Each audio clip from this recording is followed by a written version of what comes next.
Hello and welcome to the Daily Millwall for Tuesday, the 27th of May, 2025. In today's Millwall news, we start off with some extremely sad news, and that's that the South London Press has abruptly closed down after 160 years, now covering the UK capital. This is from pressthegazette.co.uk, and there's no indication of what's going on. Abrupt closure of title has seen the website shut down and staff sent home. If you click on the website, it won't come up. It doesn't come up. So have they just deleted everything? Is it all gone? Did they not pay their server costs? I don't know.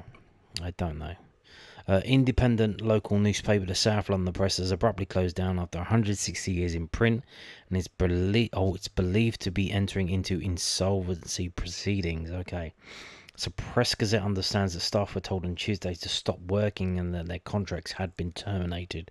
The South London Press website at londonnewsdaily.co.uk, well, I didn't even know about that one. I thought it was London News Online. Was inaccessible on Tuesday. It had 6 staff on its contact page, including 4 journalists, 2 for news and 2 for sport. The closure means that the final weekly print edition was on Friday. Also, the last day its X, formerly Twitter feed, was updated. Previously, the South London Press was published in print on Tuesdays and Fridays, but the second edition was dropped in April 2018. The title was most recently sold to London-based leaflet distribution firm Street Runners in the summer of 2017 and was trading under the name MSI Media. The sale saved the title after it went into administration about 18 months after a management buyout from Tyndall Newspapers, which had owned it since 2007. Before that, it was owned by Trinity Mirror. The South London Press was founded in 1865 by James Anderson, who also started other newspapers and magazines, including the Evening Mercury, and first sold in 1907. The latest iteration of the South London Press also included the Greenwich Mercury, which merged with it in 2019. The brand then had a tough time during the COVID-19 pandemic when it furloughed half of its staff of 12 people and appealed for donations towards its running costs. The news of the closure was first shared online by sports editor Richard Corley, who has worked for the paper for 18 years. 18 years. He wrote on X, "Really sad news. The South London Press is no more. Superb patch to cover for sport. Huge amount of fun. Can't say I didn't expect this day to come though."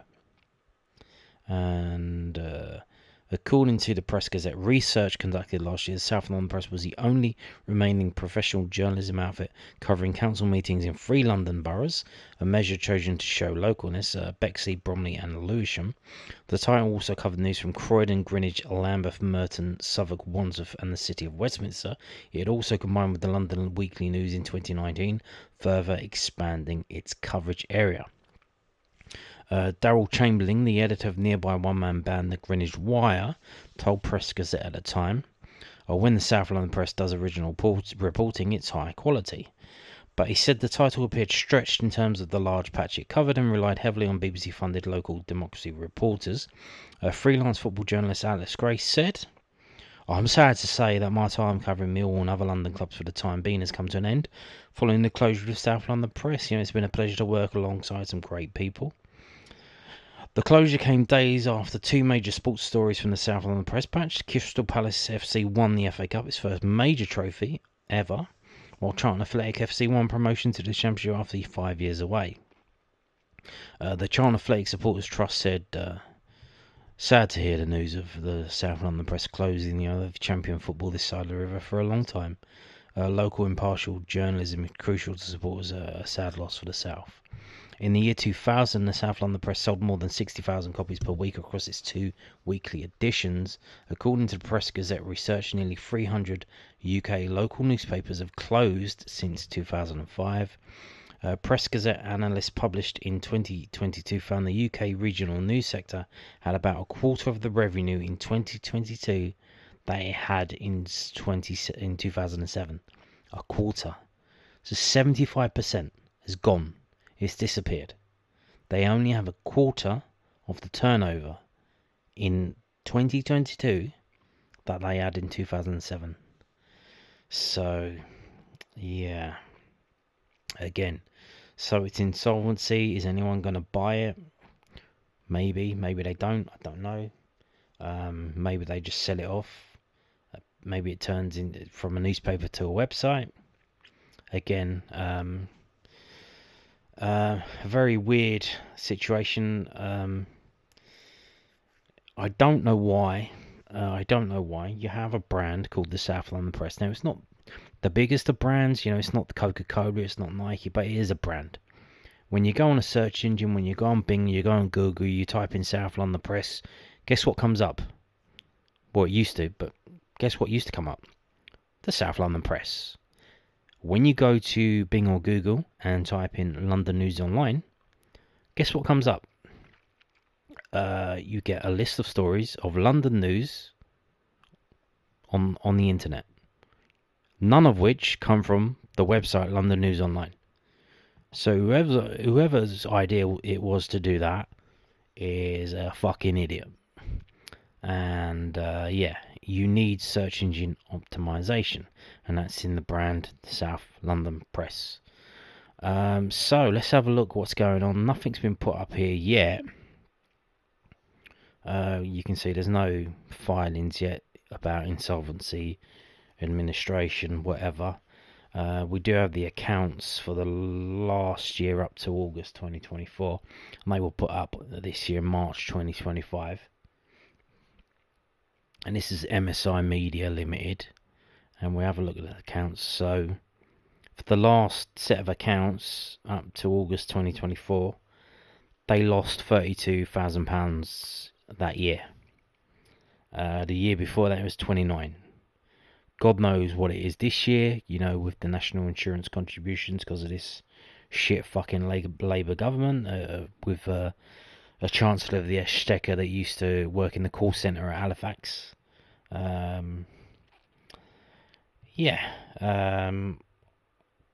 Things are closing down left, right and centre. It's only going to get worse before we get a chance to vote in another general election.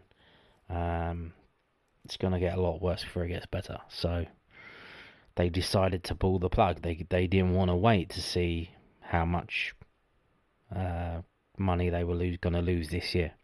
29k in 2023, 32k in 2024. How much in 2025? 40, 50, 60k? Who knows? Obviously, reports from that they're in insolvency. So you can imagine what some creditors have come in and they're trying to make their money back for the debtors. I don't know what's going on there, but we'll see what happens. So, like I said, kind of sad day. This is the Wikipedia, and someone's very quickly put the South London Press was a weekly newspaper based in Catford, South East London. Yep, they moved offices again. Here's the original South London Press building, the picture there, from Elephant and Castle. And then they moved to Streatham. And now, they moved to Catford. And now, God knows what's going to happen. So obviously, there's the stuff that we've already heard. 1865 to 2025. 160 years. And the last edition, guess what was on the front cover? Crystal Palace lifting the FA Cup. Fuck yeah now. Aye. That's got all these, people, famous people who started off working or worked there and went on to better things. John Pienaar, Paul McCarthy, others. Max Clifford, remember him? But if we go down, you can see. So look at this. This is what it's about. These are the newspapers in London at the moment. Obviously, South London Press isn't of the moment. These are the ones that you pay for. These are the ones that are free. How can they compete with that? Obviously, you got the Metro and the City AM. All these other local ones that are free. and then you're publishing one, and you're trying to get money. You're trying to get people to pay for it. So yeah.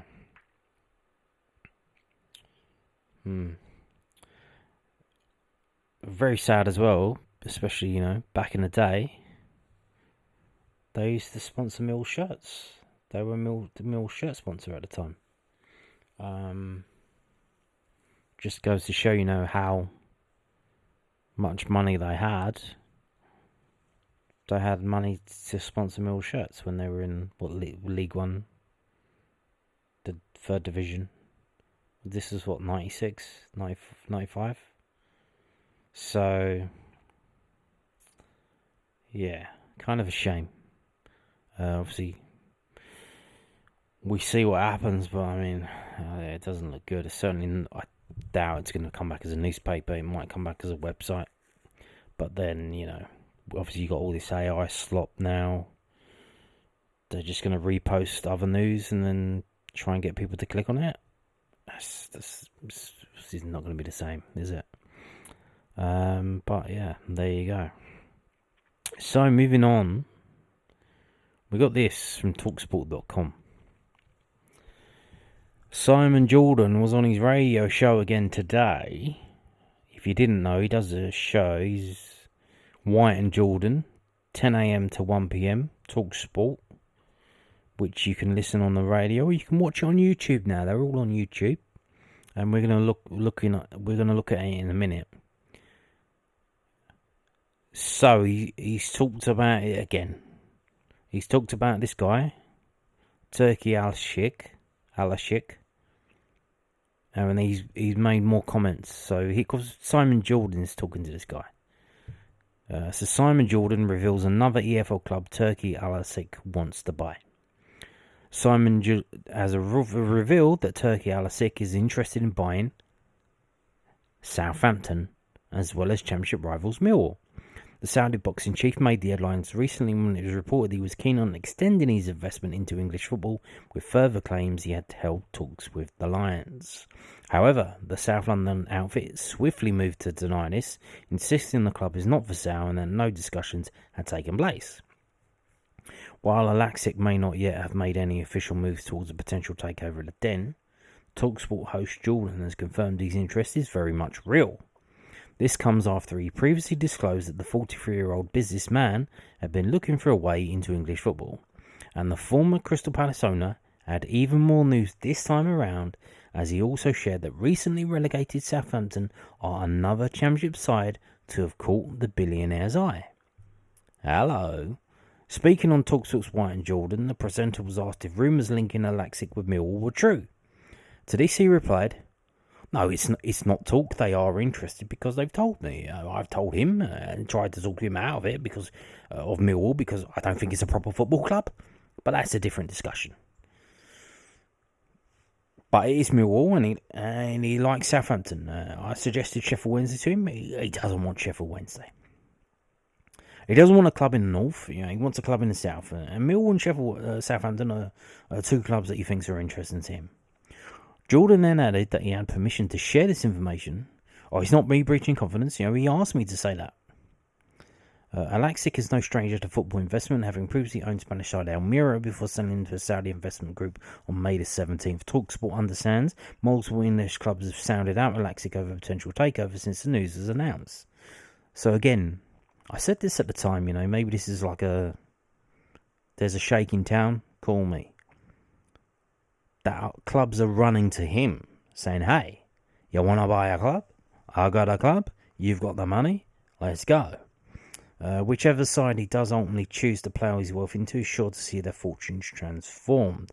The chairman of the General Entertainment Authority in Saudi Arabia has poured millions into the hosting of high-profile sporting events in his homeland and is estimated to be worth £2.14 billion. And Jordan was quick to emphasise that his Millwall are among the favourites to be beneficiaries of this, as he revealed former chairman Theo Peters had even contacted him to see if the rumours were true. And he explained, "They like Millwall. I even got a phone call from Theo over the weekend. Is that right?" And I said, "Well, apparently. Now, whether they buy a club or whether they like indexing is another matter." And Jordan then added, look, I don't think they've approached Millwall, but I think they're categorically interested, and they're quite happy for it to be known that they're interested. And despite talking openly about Alalshikh's desire to invest in Millwall, Jordan admitted he felt Southampton could be a more attractive prospect with regards to infrastructure. The Saints boast 32,000 capacity St Mary's as their home ground, while they recently announced the appointment of highly rated Englishman Will Still as manager as they bid to return to the Premier League at the first time of asking. He admitted, they're quite happy for it to be out there, there are other clubs that they're interested in. Southampton, to me, that would be a more logical fit, they've got a purpose-built stadium, they've got all the scale. Well, he hasn't seen our plans, has he? So I guess he doesn't know. So, this is the story on Talksport. Football news. They haven't embedded their own video, so I don't know. I don't know why they haven't done that, because we're now going to go and listen to it. So you've read it. Now let's actually hear what the guy had to say. This is a 7-minute video, so I don't know how. So Simon Jordan reveals the two English football clubs Saudi Supremo Turki Alalshikh wants to buy. And this is from YouTube.com, Talksport's YouTube channel. It's all on YouTube now. All of the radio shows are on YouTube. And they're backdated as well. So you can go back, not just live, you can go back and if you missed the breakfast show, you can listen to it. Yeah. It's there, it's gonna be there. So, what's going on in the world of boxing, just before you leave us, of course, the impact that Turki Alalshikh and the Saudis have made on the sport has been significant, to say the least of it. Simon told us weeks ago that the same Turki Alalshikh wants to get into football. It's now being reported that he could well make a move and have a go at taking over Millwall. Now that's got us talking. It's a very interesting matchup there. Can you see the man you've come to know quite well out in Saudi jetting over on a semi-regular basis to the Den? Well, he loves British sport. There's no doubt about that. He loves that, and he's at his own football clubs. He's just sold his club in Spain. Whether he buys Millwall or not remains to be seen. But that'd be really interesting, that one. Wouldn't it? Have you got anything on this, Simon? We know it. It's not just talk. No, it's not talk. I mean, they are interested because they've told me. I mean, I've told him and tried to talk him out of Millwall because I don't think it's a proper football club. But that's a different discussion. Hang on a minute. Give me a second. Okay, now we can continue. But it is Millwall, and he likes Southampton. I suggested Sheffield Wednesday to him. He doesn't want Sheffield Wednesday. He doesn't want a club in the north. He wants a club in the south. And Millwall and Southampton are the two clubs that he thinks are interesting to him. So it's not me breaching confidence. He's asked me to say that. So, I'm the only person that does something for the Saudis without getting paid for it. Frank, it might I don't know about that one. Yeah, you might pay yourself, mate. It might become a thing of the future, Frank, that you're staging fights in the Riyadh season in South Bermondsey. Can you imagine? Yeah, takeover from Wembley. Oi. It'll be interesting. Yeah. We'll keep a close watch on that, Mr. Warren. Frank, go to South London. As always, Frank, thank you so much. Good luck with this fella in Top Boxing later this afternoon. Frank Warren with us live. That is the case. He's looking at two, and it's Millwall and Southampton. I mean, I'm not breaching any confidence, and I'm not acting as a shill. I mean, I literally said to them, didn't I turn down an ambassador gig with you guys? How comes I'm imparting wisdom for you? They like Millwall. And I even got a phone call from Theo over the weekend. Is that right, Theo Pafitas? I said, apparently. Now, whether they buy a club, whether they like the indexing, he likes English sport, as Frank says, and Frank can speak to it better. I mean, Frank is a lot of the intellectual capital behind what happened and what's happened in boxing is Frank Warren's. Got to give Frank Warren a lot of cachet about how he's opened this door, because they were doing events in Saudi and Hearn was doing them before, but the relationships that have now been developed, Frank Warren has developed. The football side of things, look, I don't think they've approached Millwall, but I think they're categorically interested and they're quite happy for it to be known they're interested. Okay. I mean, he can get his own way in boxing. He can't necessarily do the same in football. Well, this is the challenge for the Saudis. The one sport they've been able to cut a swathe through easily is boxing, because it's the Wild West, as much as Frank will protest that, and he doesn't agree that the boxing federations should be disbanded. No one said that. There should be a central governing body sitting across them, making sure they operate properly, not disbanding the WBC or the WBA. But going into football, which is the world's sport, the biggest sport with all the governance and controls in place, it's not as easy to do as you want. But he can certainly buy clubs like Millwall out of short pocket money, can't he? It's quite a prospect, isn't it? Horrifying prospect for me. Not if the Berylsons don't want to sell. I don't think they're looking to sell the club. I think they're looking for an investor. And I don't think this guy is the type of guy who's a silent investor. He's the opposite. He's a very loud investor. And like I said, it looks like he wants to buy the whole thing himself, so he can do what he wants. But I don't think that's what the Berylsons are. Well, you'll have to go down at the den. I'm joking. No, I certainly would not. No, listen, I think Millwall's a great club. I'm teasing. I have a great rivalry with Millwall. You know, I grew up watching Millwall take players from Palace like Nicky Chatterton, whose dad was the groundsman at Palace years and years ago. I bought players from Theo when Theo was the owner there. I bought Darren Ward and other players like that. Turkey might put you in as chairman. Listen, I doubt it, but the fact of the matter is I wouldn't be surprised, and they're quite happy for it to be out there that these other clubs are interested in. Southampton, to me, would be the more logical fit. They've got a purpose-built stadium. They've got all the skill. And while we have you, Mr. Warren, and I know you're going to be speaking to Simon on Top Boxing, you'll be looking forward to that. Your beloved Arsenal, now that Tottenham have lifted... I think that's it. I think that's it. I don't think... Well, you get the gist, so yeah.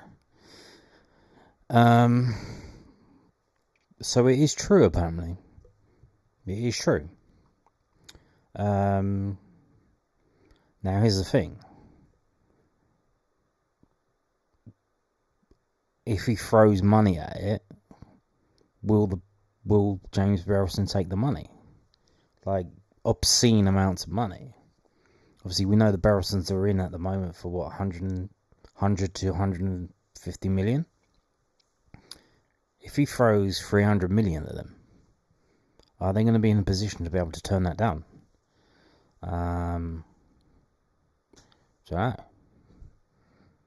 Or if he goes the other way, where this guy comes in, if he offers them a lot of money for most of the club, but lets them have a little bit, like a minority stake, but then he controls it and he can do what he wants. Again, yeah, I would rather stick with James Berylson. I like what they're doing at the moment. Especially I like the link with the American right back that came out yesterday. I mean, if we get that guy, it's going to be insane. I think he looks insane. So yeah, this is what came out today. Now, moving on to the Southwark news, which is the last man standing. This is it now. This is all we've got left. The Southwark news. So, yeah, they've got a story today. On loan, Millwall forward wins Scottish Premiership goal of the season. So, again, talking about Kevin Nisbet, an historic campaign for Cup winners Aberdeen. I think that's the one where he chest it and kicked it in. Yeah, that was the one, I think. Millwall striker Kevin Nisbet has won the William Hill SPFL goal of the season for a strike against his former club Hibernian at Pittodrie in April. Nisbet scored the only goal of the game when he controlled Graham Shinney's cross on his chest. Yeah, this is the one. Before arching a right-footed volley over goalkeeper Jordan Smith into the top right corner to end Ibs' 18-game unbeaten run in the Scottish Premiership. Scotland forward Nisbet, 28, enjoyed a dream end to the season as he then helped the Dons win the Scottish Cup final against Celtic. They won 4-3 on penalties after a 1-1 draw to claim their first Scottish Cup since 1990. Nisbet scored 14 goals in 39 games in all competitions this season. Speaking to Red TV about his goal, Nisbet said, "It's probably the first goal of the season award that I've won in my career, and even after a goal of the month award, that goal got as well.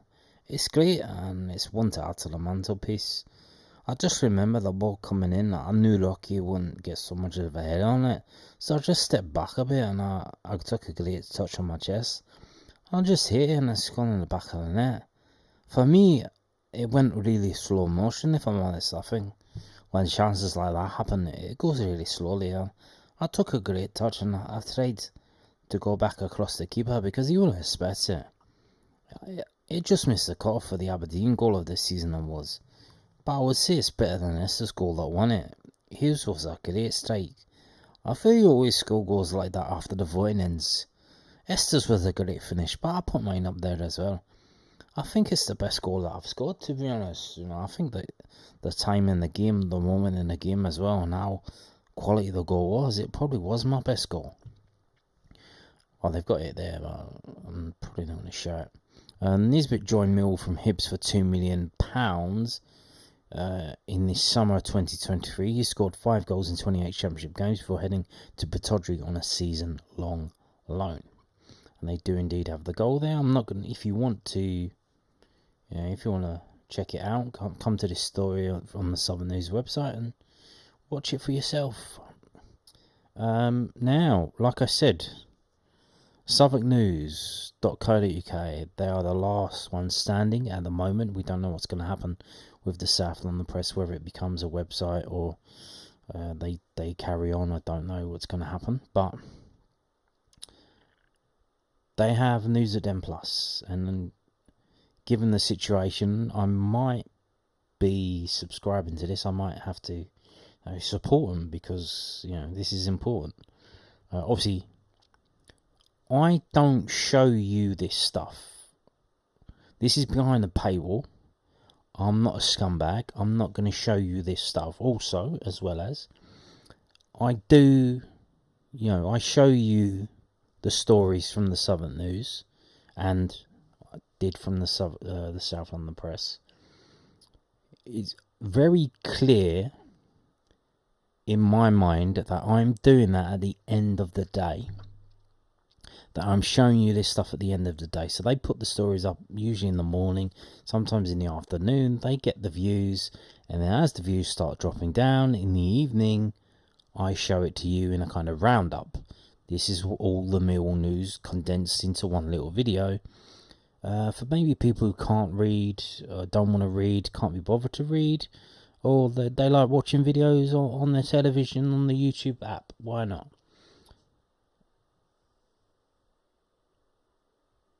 I'm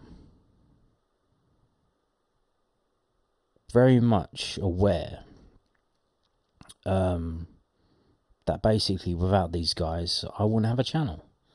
So I think, I'm probably going to subscribe to this and support them. Obviously, I won't be able to. I'm not going to show you any of these stories that come out on news at Den Plus. But I'm going to show you now that you can buy copies of the Southern News online. You go to this website called issuu.com, issuu.com. Community Matters Media, or just search for Southern News, it'll come up. Southern News, 50 pence. You pay 50 pence, you can read it online. They also have other, I believe these are called free sheets that are, I think you can read these for free, but they're not as densely packed with news as the Southern News is. So, if this is it now. If this goes away, what have we got left? There's the Daily Mail. I mean, come on.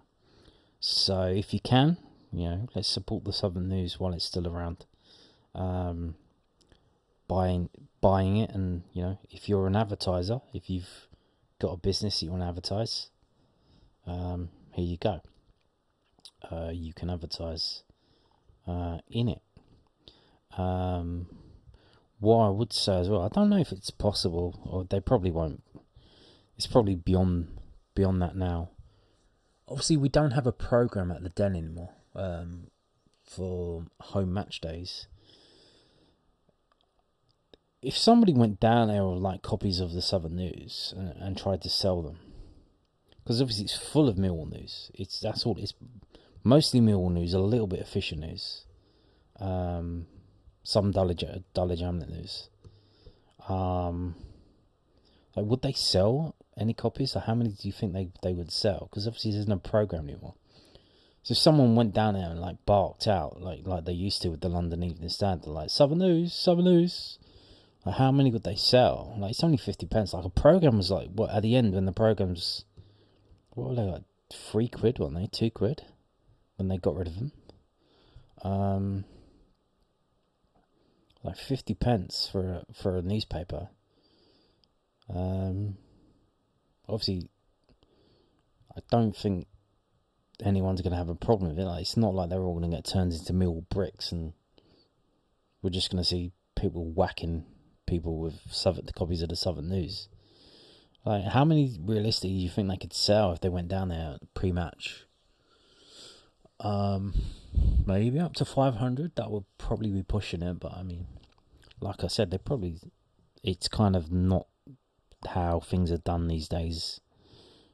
But you know, you get one guy £15 an hour to stand down there for 2 hours, and then he collects all these 50p. Like, it would be worth it to some extent, I guess, just to get people into the habit. Because obviously you got a lot of people coming to Millwall games from outside of South London, definitely outside of Southwark. And, you know, it's a shame. Obviously, they do it online, but they don't